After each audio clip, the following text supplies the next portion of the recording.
नमस्कार दोस्तों। कल हमने बात की थी कि अगर आपका मूलांक 6 हो और भाग्यांक 1 से लेकर 9 तक हो तो कैसा रहने वाला है आपका भविष्य। आज हम बात करेंगे कि अगर आपका मूलांक 7 हो तो ऐसे लोगों का जिनका मूलांक 7 है और भाग्यांक 1 से लेकर 9 तक कुछ भी हो तो उसके क्या असर उनके जीवन पर पड़ता है, किस तरह का उनका जीवन रहता है, क्या भविष्य उनका रहता है, किस तरह के काम उन्हें करने चाहिए और किस किस तरह की परेशानियां उनके सामने आती हैं। तो सबसे पहले हम बात करेंगे कि अगर आपका मूलांक 7 है और भाग्यांक 1 है तो इस तरह के लोगों के जीवन में किस तरह के इन्हें काम करने चाहिए और क्या काम करने चाहिए। तो अगर आपका मूलांक 7 है और भाग्यांक 1 है तो ये शिक्षा के लिए, ऑकल्ट के लिए बहुत अच्छा होता है और आप इसमें हीलिंग का कोई काम कर सकते हैं, एजुकेशन का कोई काम कर सकते हैं, ऑकल्ट एजुकेशन के लिए कोई काम कर सकते हैं। तो ये बेटर रहता है 7 और 1 का कॉम्बिनेशन। अगर हम बात करें 7 और 2 के कॉम्बिनेशन की तो 7 और 2 का कॉम्बिनेशन वो ओवरऑल लिक्विड से जुड़ा हुआ रहता है। तो यहाँ भी यही है कि अगर 7 और 2 कॉम्बिनेशन आपका है तो उसके लिए आपको चाहिए कि आप कोई पानी से जुड़ा हुआ या वाटर से जुड़ा हुआ कोई काम कर सकते हैं। इसमें दूसरी चीज़ एक ये भी रहती है कि इंट्यूशन पावर इन लोगों की बहुत अच्छी होती है। 7 और 2 का कॉम्बिनेशन में एक अच्छी चीज़ ये है कि 7 नंबर 2 का साथ कभी नहीं छोड़ता और हमेशा जो है 7 नंबर 2 के साथ रहता है। तो इसलिए जो 7 और 2 का कॉम्बिनेशन है अच्छा रहता है और 7 और 2 में पानी से जुड़ा हुआ, वाटर से जुड़ा हुआ कोई काम अगर ये करें जो 7 और 2 के कॉम्बिनेशन के लोग हैं तो वो अच्छा रहता है। इसके अलावा टूर और ट्रैवल का काम भी ये लोग कर सकते हैं, रिसर्च में भी ये लोग जा सकते हैं और इसके अलावा टीचिंग तो इनके लिए अच्छा रहता ही है। तो इस तरह से 7 और 2 का जो कॉम्बिनेशन है वो 3-4 कामों के लिए बेस्ट रहता है। अब अगर हम बात करें कि 7 और 3 का कॉम्बिनेशन, अगर आपका कॉम्बिनेशन 7 और 3 का यानी मूलांक आपका 7 है और भाग्यांक आपका 3 है तो ये भी एक टीचिंग के लिए बढ़िया रहता है 7 और 3, क्योंकि यहाँ पे 3 और 7 एक दूसरे के पूरक हैं। तो ये दोनों जो मिल जाते हैं तो ज़्यादातर ये हीलिंग का काम करना या एजुकेशन का काम करना या ऑकल्ट एजुकेशन का काम करना ये इन लोगों को सूट करता है। अब आती है बात 7 और 4 की। अगर आपका मूलांक 7 है और भाग्यांक 4 है तो क्या रहने वाला है। 4 नंबर हमेशा ही कुछ ना कुछ प्रॉब्लम लेके आता है। यहाँ भी 7 के साथ अगर 4 है तो इसका कोई ना कोई पीछे रहता है मामला। तो अगर आप देखें तो कोई ये, हालांकि 7 और 4 के लोग यहाँ पे अच्छे हैं क्योंकि कोई भी काम करेंगे सक्सेसफुल रहेगा, चला देते हैं काम, कुछ भी काम में सक्सेस मिल जाती है। मगर इन लोगों के साथ एक ड्रॉबैक ये कि अपना उधार अगर किसी को दे देते हैं तो उधार वापस नहीं आता। तो इन लोगों को चाहिए कि वो 7 और 4 का जो कॉम्बिनेशन है मूलांक 7 और भाग्यांक 4 वालों का, कि वो उधार ना दें। अगर उधार देंगे तो उनका उधार वापस आना मुश्किल है। दूसरी चीज, शेयर बाजार से थोड़ा बचें। शेयर बाजार में अगर इनका पैसा ये लगाना चाहते हैं तो थोड़ा कोशिश करें ना लगाएं, क्योंकि 7 और 4 के कॉम्बिनेशन में शेयर बाजार का बहुत अच्छा हिसाब किताब नहीं माना गया है और यहाँ सोच समझ के पैसा लगाना चाहिए। इसके अलावा लाइफ में भी इनको कई बार कई उलटफेर देखने को मिल सकते हैं। तो थोड़ा सा 7 और 4 का जो कॉम्बिनेशन है वो बहुत बुरा तो नहीं है, लेकिन हाँ थोड़ा बहुत इनको सावधानी बरतनी चाहिए। अब आता है 7 और 5 का कॉम्बिनेशन। 7 मूलांक है और भाग्यांक अगर आपका 5 है तो ये जीवन में 5 नंबर और 7 नंबर का साथ बहुत अच्छा रहता है। 5 और 7 है तो आप कोई भी जीवन में काम कर लें आपको सफलता मिलनी है, चाहे आप फाइनेंस का काम करें, बैंकिंग करें, अच्छा है। इसके अलावा भी अगर आप कोई और काम करना चाहें तो कर सकते हैं, इसमें कोई आपको अड़चन ज्यादा देखने को नहीं मिलेगी।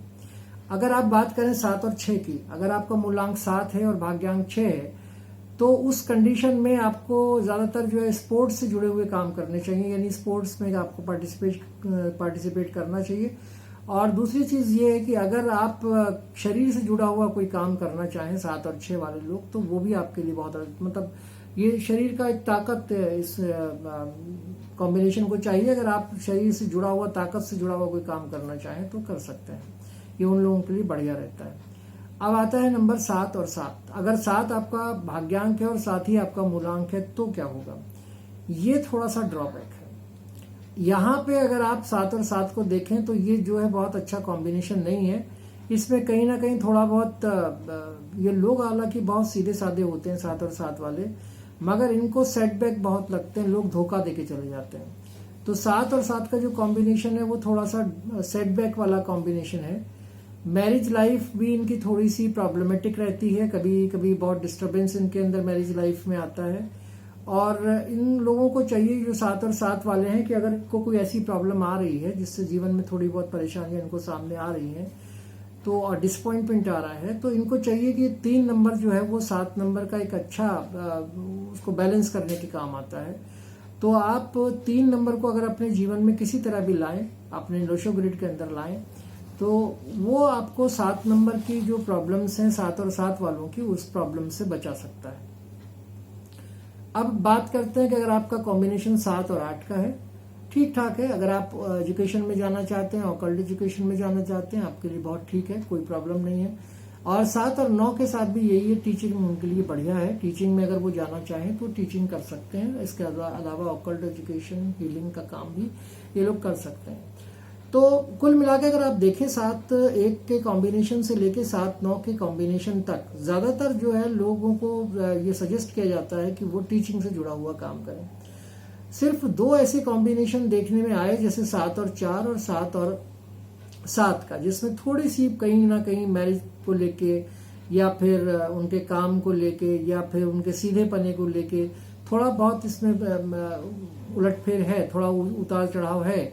लेकिन कुल मिला के अगर आप देखें तो 7 का कॉम्बिनेशन, अगर इन दोनों को छोड़ दें 7 और 4 और 7 और 7 को, तो बहुत अच्छा है टीचिंग के लिए। ज्यादातर लोग टीचर ही होते हैं इसमें, तो टीचिंग के लिए ये बहुत अच्छा कॉम्बिनेशन है। हीलिंग का काम आप कर सकते हैं, ऑकल्ट एजुकेशन कर सकते हैं। बस थोड़ा सा 7 और 4 का जो कॉम्बिनेशन है और जो 7 और 7 का कॉम्बिनेशन है, उन्हें थोड़ा सा जिन चीजों को बताया गया है कि वो थोड़ा उन्हें ध्यान देना पड़ेगा। अगर वो उस चीज के ऊपर ध्यान दें, उधार न दें, 7-4 वाले शेयर बाजार में पैसा ना लगाएं, 7 और 7 वाले थोड़ा मैरिज को अपना देखभाल के करें, आपस में समझौता करके काम करें, 3 नंबर को ज्यादातर कोशिश करें अपने लोशो ग्रिड में लाएं, अपने जीवन में लाएं, ताकि जो प्रॉब्लम्स हैं वो सॉर्ट आउट हो जाए। तो इस तरह से हमने देखा कि 7 और 7 का जो कॉम्बिनेशन है वो क्या क्या चीजें हमको दे सकता है, किस तरह का फल वो जिंदगी में देगा, भाग्य में देगा, और हम लाइफ में किन किन चीजों को फेस कर सकते हैं। तो ये अभी आज हमने देखा कि 7 का कॉम्बिनेशन किस तरह से काम करता है। कल हम बात करेंगे कि 8 का कॉम्बिनेशन कैसा है। मान लीजिए अगर 8 का आपका मूलांक है, तो वो भाग्यांक 1 से लेकर 9 तक के लोगों के लिए कैसा रहने वाला है। मूलांक 8 और भाग्यांक 1 और भाग्यांक 2, मूलांक 8 के साथ और इस तरह से 9 तक किस तरह का रहने वाला है, ये कल हम बात करेंगे। मुझे लगता है कि मैं जो इन्फॉर्मेशन दे रहा हूँ वो कहीं ना कहीं आपके किसी काम जरूर आ रही होंगी, क्योंकि ये एक अच्छी इन्फॉर्मेशन है। इन इन्फॉर्मेशन से आप अपने लाइफ में थोड़ा बहुत जो प्रॉब्लम्स हैं या जो आपकी लाइफ के जो आप जानना चाहते हैं कि आप काम क्या करें, तो वो कहीं ना कहीं आपको थोड़ा बहुत उसके बारे में सूचना मिल रही होगी, जानकारी मिल रही होगी। तो मेरा मकसद भी यही है कि मैं आपको इस बारे में जितना हो सकता हो इन्फॉर्म करूं कि आपको किस तरह के, अगर आपका मूलांक ये है और भाग्यांक ये है, तो किस तरह के कामों में जाना चाहिए, लाइफ में किस तरह की प्रॉब्लम्स आप फेस कर सकते हैं। तो उस तरह की चीजों को लेकर मैं ये वीडियो बना रहा हूं ताकि आपके ही काम आ सके। आज का मेरा वीडियो आपको ये कैसा लगा, इसके बारे में आप अपने कमेंट जरूर करें, लाइक प्रेस करें और सब्सक्राइब करें वीडियो को, और बेल आइकन को भी प्रेस कर दें, ताकि मैं आपके लिए और इन्फॉर्मेटिव वीडियो बना सकूं और आपके जीवन में जो चीजें चल रही हैं वो अगर इन लोशो ग्रिड से या लोशो ग्रिड के नंबर्स के रेमेडीज से या फिर आपको जानकारी मिल जाए तो आप उसके लिए कोई समाधान कर लें, तो आपका लाइफ थोड़ा सा आरामदायक हो सकता है। आज के लिए इतना ही। नमस्कार।